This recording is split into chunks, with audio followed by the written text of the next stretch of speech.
আসসালামু আলাইকুম ওয়া রাহমাতুল্লাহি ওয়া বারাকাতুহু। ইন্নাল হামদুলিল্লাহ ওয়া সলাতু ওয়া সালামু আলা মান লা নাবিয়্যা বা'দা, আম্মা বাদ।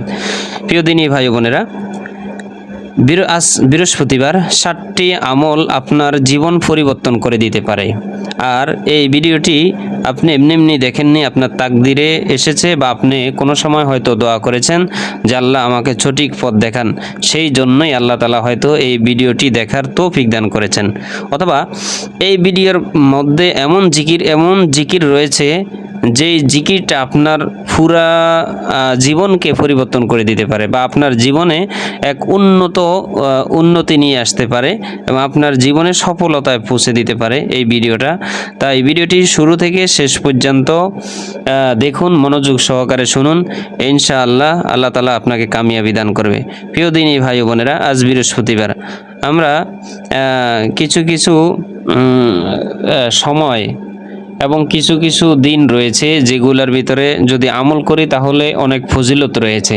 ঠিক আছে, বৃহস্পতিবারে যদি কোনো ব্যক্তি এই 7টি জিকির করে বা 7টি আমল করে, দোয়া পড়ে, তাহলে ইনশাআল্লাহ আল্লাহ তাআলা তার জীবনে পরিবর্তন করে দিবেন এবং তার জীবনের অভাব দূর করে দিবেন, এবং তাকে অটল সম্পদের মালিক বানিয়ে দিবেন। তার সমস্ত গুনাহ মাফ হয়ে যাবে, মৃত্যুর সাথে সাথে জান্নাত পাবেন। এই 7টি জিকির যদি আপনি করেন, তাহলে এর থেকে আপনি আর বেশি কি আশা করেন বলেন?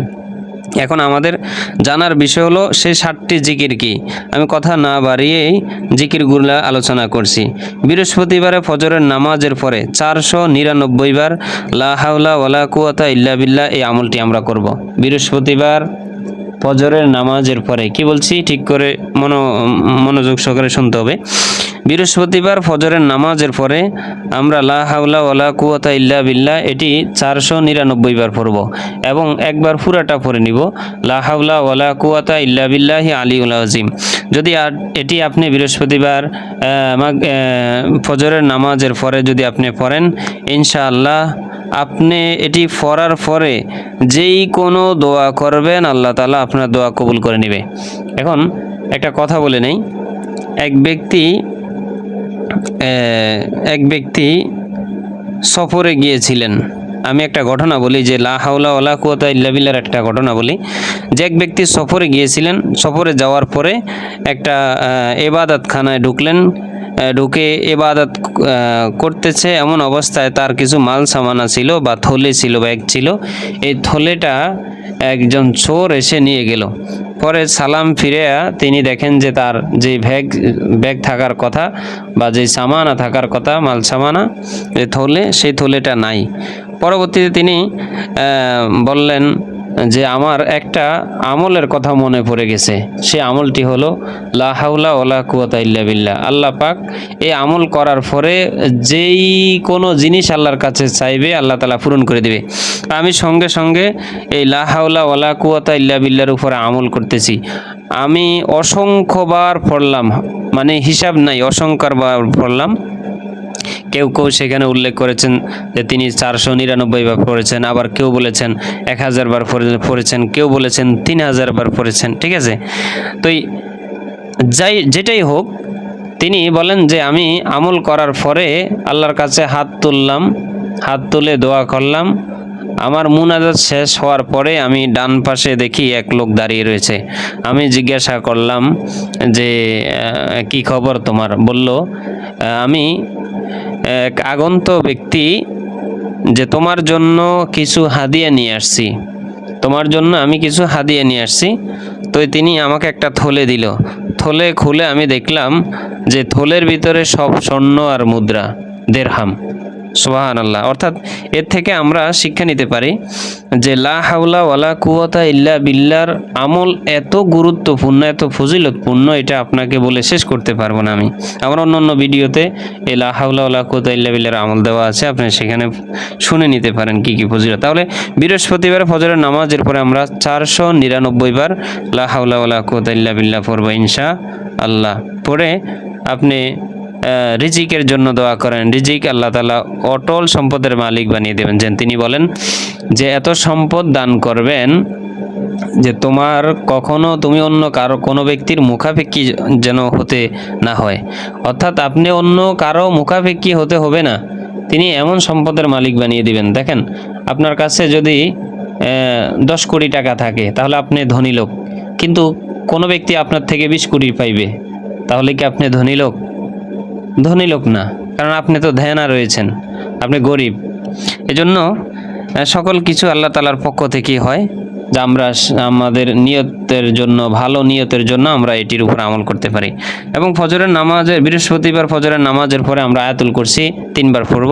যদি আয়াতুল কুরসি 3 বার পড়েন, গোটা দিন আল্লাহ তাআলা ফেরেশতা নিযুক্ত করে দিবেন যে আপনাকে পাহারা দেওয়ার জন্য, অর্থাৎ আপনার কোনো শত্রু কোনো ক্ষতি করতে পারবে না, এবং জিন জাতি মানুষ জাতি কেউ ক্ষতি করতে পারবে না। কমপক্ষে আমরা একবার পাঠ করব ইনশাআল্লাহ।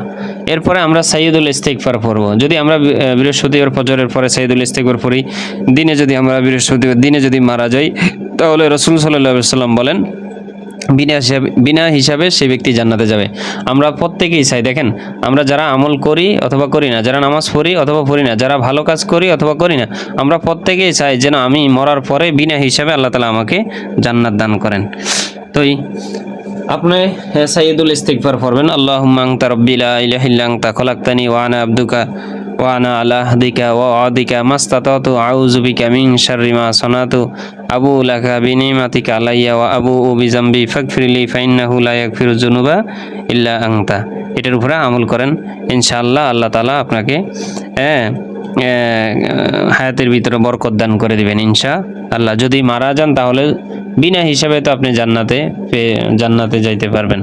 এবং ফজরের নামাজের পরে আমরা আরেকটি দোয়া পড়ব, সেটি হলো হাসবি আল্লাহু লা ইলাহা ইল্লাহু আলাইহি তাওয়াক্কালতু রব্বুল আরশিল আযীম। এই দোয়াটি আমরা ফজরের পরে পড়ব। বলা রয়েছে যে আসমান এবং জমিনের ভিতরে যতটুকু ফাঁকা জায়গা রয়েছে, এই ফাঁকা জায়গাগুলো পূরণ হয়ে যাবে এই দোয়ার মাধ্যমে। আরেকটা আমরা ফজরের নামাজের পরে একটা দোয়া পড়ব, ওয়া ইলাহুকুম ইলাহু ওয়াহিদ লা ইলাহা ইল্লাহু রহমানুর রহিম, ওয়া ইলাহুকুম ইলাহু ওয়াহিদ লা ইলাহা ইল্লাহু রহমানুর রহিম। এটি 7 বার পরে আপনি যে কোনো দোয়া করবেন, আল্লাহ দোয়া কবুল করে নেবেন। এবং বৃহস্পতিবার যদি আমি আসরের নামাজের পরে যদি আমি সূরা ইখলাস 3 বার পাঠ করি এবং সূরা ইখলাস যদি 7 বার পাঠ করি, পুরা সপ্তাহে আল্লাহ তাআলা আমার জিম্মাদার নিয়ে নেবেন, পুরা সপ্তাহে আমার জিম্মাদার আল্লাহ তাআলা নিয়ে নেবেন। ঠিক আছে, আমরা এটির উপরে আমল করব। এবং বৃহস্পতিবারে যদি আপনি একটি আমল করেন, একটি দোয়া পড়েন, সেই দোয়াটি আপনিও জানেন ভালো করে। এই দোয়াটি হলো সূরা ফাতিহা। সূরা ফাতিহা যদি আপনি 21 বার পাঠ করেন, যেই কোনো কঠিন রোগ হইলে আল্লাহ তাআলা শেফা দান করে দিবে আপনাকে। এবং বৃহস্পতিবার আসরের নামাজের পরে যদি আপনি এটি 21 বার পড়ে, এই দোয়াটি অর্থাৎ সূরা ফাতিহাটি 21 বার পড়ে কোনো রোগাক্রান্ত ব্যক্তিকে যদি ফু দিয়ে পানি খাওয়ান, তাহলে সে সুস্থ হয়ে যাবে আল্লাহ তাআলার কৃপায় ইনশাআল্লাহ। এবং আমরা বৃহস্পতিবারে এশারের নামাজের পরে আমরা সূরা ইখলাস পড়ব 313 বার। মনে থাকবে, আমরা বৃহস্পতিবারে এশারের নামাজের পরে সূরা ইখলাস পড়ব 313 বার।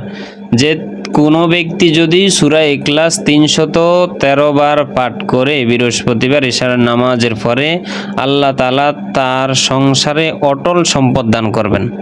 সুবহানাল্লাহি ওয়া বিহামদিহি। এবং বলা রয়েছে এই সূরা ইখলাসের ভিতরে এমন ফজিলত রয়েছে যে আপনি যদি সূরা ইখলাস পড়ে নিজের শরীরে ফু দিয়ে কোনো ব্যক্তির কাছে যান, যেই কোনো ব্যক্তির কাছে যান, সে আপনাকে সম্মান করতে বাধ্য। তাহলে আমরা এটার উপর আমল করব।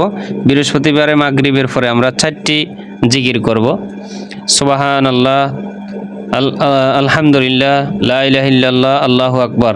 এটি আমরা 100 বার করে পাঠ করব। আল্লাহ রাসূল সাল্লাল্লাহু আলাইহি সাল্লামের একটা হাদিসের কথা আমি আপনাদেরকে বলি। রাসূল সাল্লাল্লাহু আলাইহি সাল্লাম বলেন, ওই আমল সবচেয়ে গ্রহণযোগ্য যেটা ছোট, কম, অল্প, কিন্তু যেটা কন্টিনিউ করে লাগাতার করতে থাকে, সব সময় করে, এই আমল আল্লাহ তাআলার কাছে সবচেয়ে বেশি গ্রহণযোগ্য এবং গুরুত্বপূর্ণ। তো এই বৃহস্পতিবারে এই আমলগুলো করেন, আল্লাহ তাআলা আপনার মনের আশা পূরণ করে দিবে, অভাব দূর করে দিবে, গুনাহ মাফ করে দিবে, মৃত্যুর সাথে সাথে আল্লাহ তাআলা জান্নাত দিবেন। ধন্যবাদ। ভিডিওটি ভালো লাগলে শেয়ার করে দিবেন এবং চ্যানেলটি সাবস্ক্রাইব করতে ভুলবেন না। আসসালামু আলাইকুম ওয়া রাহমাতুল্লাহ।